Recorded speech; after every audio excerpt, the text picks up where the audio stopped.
मुख्यमंत्री पदाची शपथ संपली. मी विचार करत होतो, ऐकू येतंय ना मी बोललेलं? मी विचार करत होतो की एकनाथ शिंदे असं कसं बोलतील, खोटं तर बोलता येत नाही विधानसभेत. आता मला असं कळतं की एकनाथ शिंदे मोदींनी काही दिलं नाही कसं सांगणार, म्हणून मला ते खुनवून सांगत होते याच्यापेक्षा मोठा प्रकल्प देतो. म्हणजे काल गेलो तो मोदी साहेबांना भेटायला, मोदी साहेब म्हटले की तुम्हाला भोपळा देतो असं ते मला सांगत होते. त्यावेळी मला कळलं नाही, पण आज कळतंय. महाराष्ट्राचं अतोनात नुकसान मित्रांनो ह्या लोकांनी केलं. महाराष्ट्र गुजरात राज्याचं मांडलिकत्व आमच्या महाराष्ट्रानं स्वीकारले का काय असं वाटावं एवढी महाराष्ट्रातली रया घालवण्याचं काम या तिघांनी केलं. अनेक घोषणा करतील आता येऊन. हे परवा ह्याला गेले होते स्वित्झर्लंड मध्ये, ते एक गाव आहे तिथं जाऊन आपलं प्रेझेंटेशन करतात राज्य देश, दावोसला. इकडे येऊन घोषणा केल्या इतके लाख कोटी रुपयाचे प्रकल्प येणार आहेत. एक आला नाही बाय द वे, पण परवा एक बिल आलं मागणं एकनाथ शिंदेच्याकडं. त्यांनी कळवलं अरे आमचं हॉटेल तुम्ही वापरले, आमचं बिल भरा राव, असं का करताय? बिल न भागवताच बहात्तर मागे आलेत.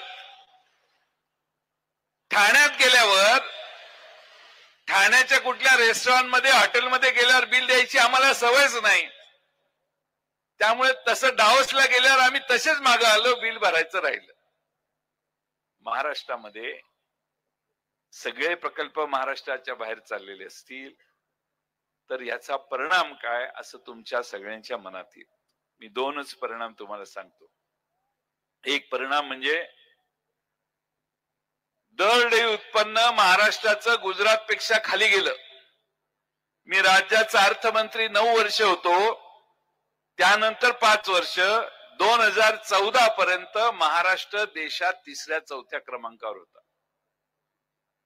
जेव्हा मोदी दिल्लीला बसले आणि देवेंद्र फडणवीस मुंबईत बसले, त्यानंतर फक्त 2 वर्षात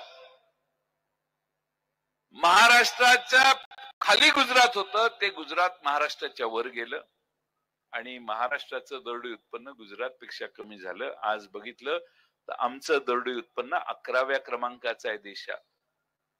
याचा अर्थ काय? तर गुजरातची माणसं महाराष्ट्रापेक्षा श्रीमंत झाली. माझी तक्रार नाही, पण महाराष्ट्राने गुजरातच्या पुढे नेहमी राहायला पाहिजे. ते महाराष्ट्र पुढे नेण्याचं काम आमच्या या त्रिकुटांनी केलं नाही. देवेंद्र फडणवीसांच्या 5 वर्षात ती झालेलं नाही आणि म्हणून महाराष्ट्राचं अतोनात नुकसान या तिघांनी केलं असं म्हटलं तर वावगं ठरणार नाही.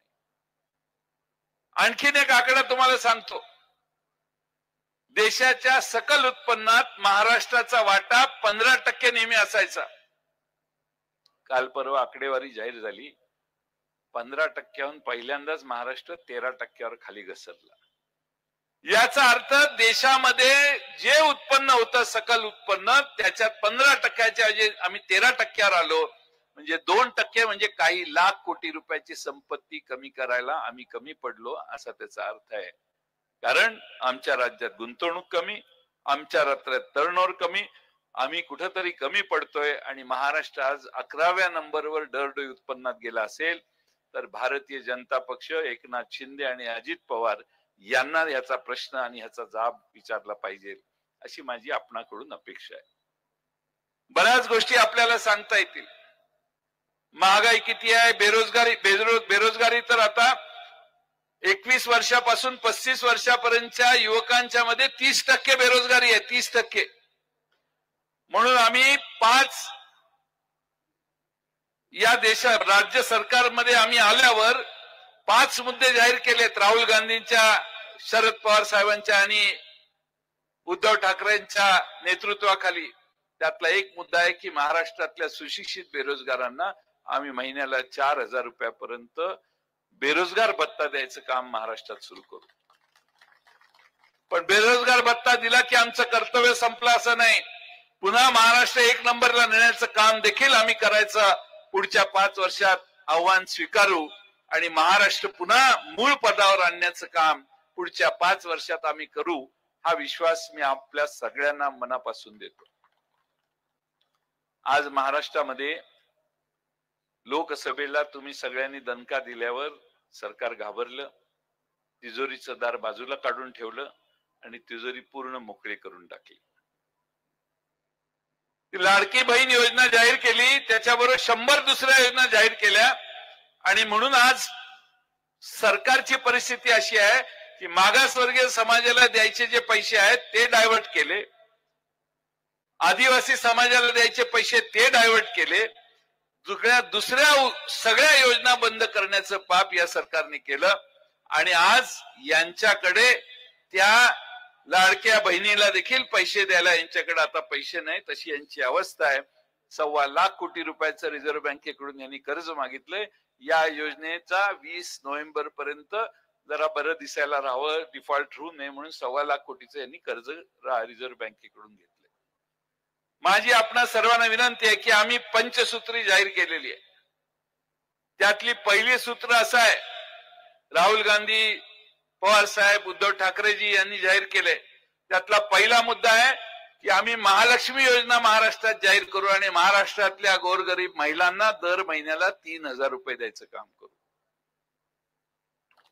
एसटी मध्ये महिलांना पूर्णपणाने मोफत प्रवास देऊ. काही शेतकऱ्यांसाठी आहेत. मी बेरोजगाराचा मुद्दा मगाशी सांगितला. त्याचबरोबर आणखीन एक योजना आमची करण्याचा आमचा मानस आहे, तो म्हणजे एकदा मोदी साहेबांनी लोकसभेच्या